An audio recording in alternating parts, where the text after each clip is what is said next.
নমস্কার বন্ধুরা, বেঙ্গলি স্বাস্থ্য কথায় আমাদের সকলকে স্বাগত। প্রতিবারের মতো আবার একটা নতুন ভিডিও নিয়ে হাজির হয়েছি আমি পুষ্পেন্দু।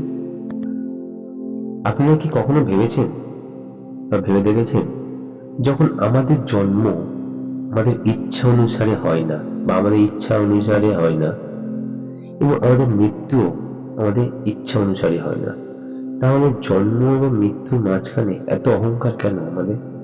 যে আমি করেছি, আমি না হলে হতো না, আমি এটা না হলে হতো না। এটা কিসের অহংকার? কোনো প্রয়োজন নেই।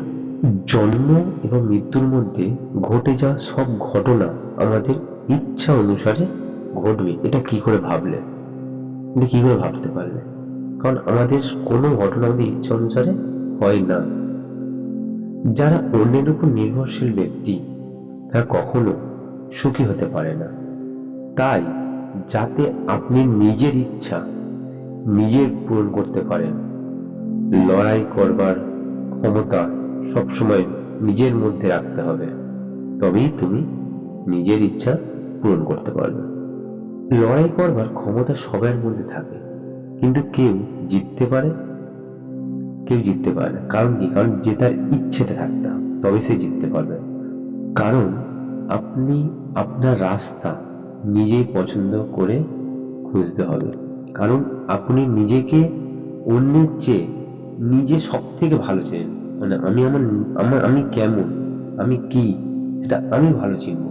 অন্যের অতটা ভালো চিনবে না।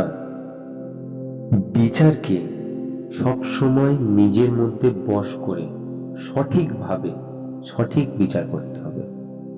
তাহলে বিচার তোমার শব্দে পরিণত তৈরি হবে। আমার যদি বিচার ব্যবস্থা মানে বিচার যদি ভালো থাকে, তাহলে সেই বিচারের জিনিসগুলো আমার মধ্যে থেকে শব্দ তৈরি হবে। আর এই শব্দকে যদি বশ করতে পারো, তাহলে এই শব্দ তোমার থেকে তৈরি হবে কর্মে। আর এই কর্মকে যদি তুমি বশ করতে পারো, তাহলে এটা তোমার অভ্যাসে পরিণত হবে। আর এই অভ্যাসকে যদি বশ করতে পারো, এই অভ্যাসটা তোমার চরিত্রে পরিণত হবে। আর এই চরিত্রকে যদি বশ করতে পারো, এই চরিত্র হচ্ছে তোমাকে ভাগ্যে পরিণত করবে। তাহলে সবাই কমেন্টে অবশ্যই লিখুন হরে কৃষ্ণা, রাধে রাধে। আর ভিডিওটি ভালো লেগে থাকলে অবশ্যই সমস্ত হিন্দু সনাতনীদের কাছে শেয়ার করবেন।